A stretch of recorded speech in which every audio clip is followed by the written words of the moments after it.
Assalamualaikum warahmatullahi wabarakatuh. Baiklah, kami dari kelompok 4 akan presentasikan materi kami. Sebelum itu saya akan perkenalkan nama anggota kelompok saya, yaitu adalah Adli Saputra, Nurul Khotimah, Era Rizwana, dan diri saya sendiri yaitu Muhammad Rizky Rahmatullah. Baiklah, selamat menyaksikan materi presentasi kami. Terima kasih. Akhlak. Di dalam buku Ihya Ulumuddin, Al-Ghazali menyatakan bahwa akhlak berkaitan dengan kata al-haqqu yang artinya kejadian dan kata al-khuluq yang artinya akhlak atau tingkah laku. Baik al-haqqu dan atau al-khuluq berarti baik lahir dan batin. Akhlak adalah keadaan jiwa yang menetap dan daripada terbitnya sebuah perbuatan dengan mudah tanpa memerlukan pemikiran dan penelitian.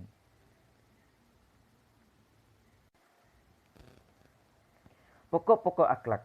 Al-Ghazali menyatakan bahwa perbuatan baik merupakan akhlak yang wajib dikerjakan. Perbuatan baik disebut mustahab, yaitu sesuatu yang disenangi.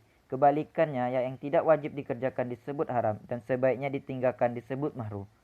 Selain itu, ada yang disebut mubah, yaitu boleh dikerjakan atau tidak dikerjakan seperti duduk atau berdiri.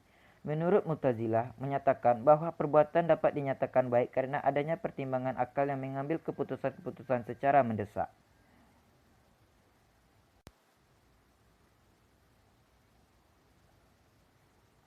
Sumber-sumber akhlak. Pandangan Al-Ghazali tentang sumber-sumber akhlak ialah berkaitan dengan pemikiran tentang ilmu. Sebab menurut beliau akhlak adalah bagian dari ilmu. Sementara itu dalam memahami ilmu, Al-Ghazali mendasarkan pemikiran pada ajaran Islam dan berbagai respon terhadap pemikiran yang berkembang saat itu.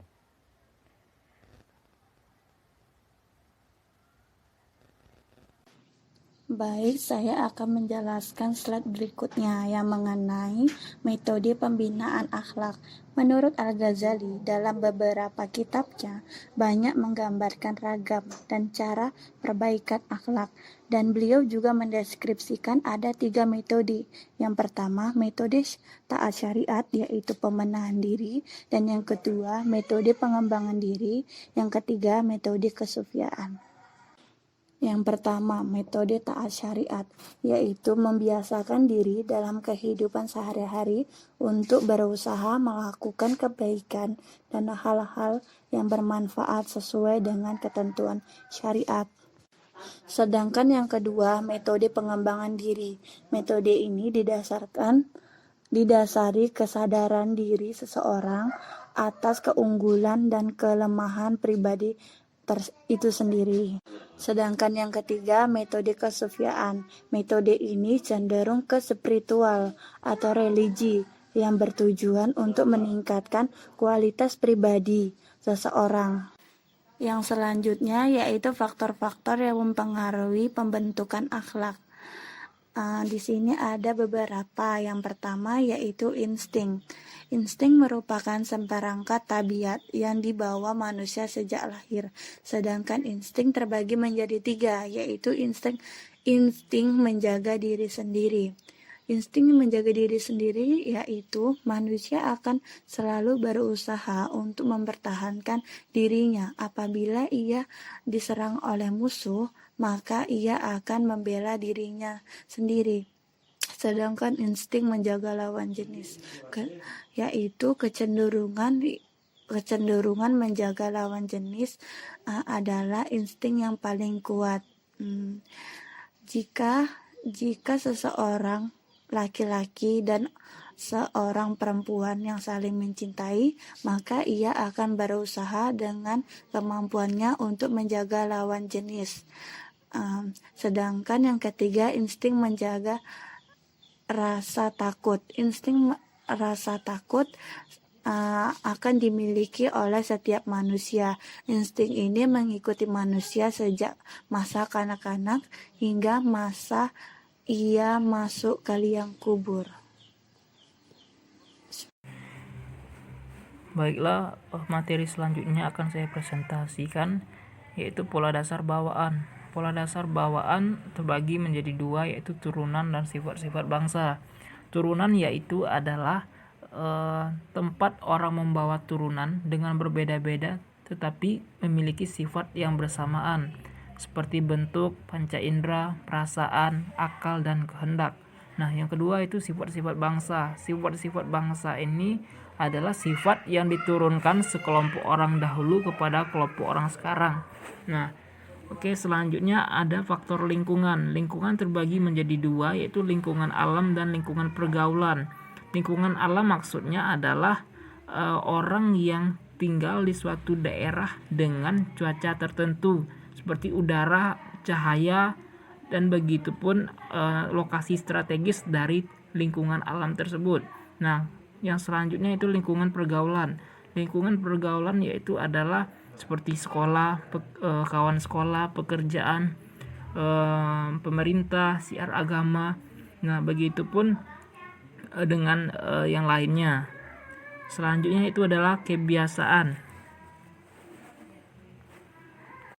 Kebiasaan adalah perbuatan yang diulang-ulang terus hingga mudah dikerjakan bagi seseorang. Contohnya seperti kebiasaan berjalan, berpakaian, berbicara, berpidato, mengajar, dan lain sebagainya. Kehendak adalah sesuatu dorongan atau kekuatan seseorang dalam berbuat sesuatu.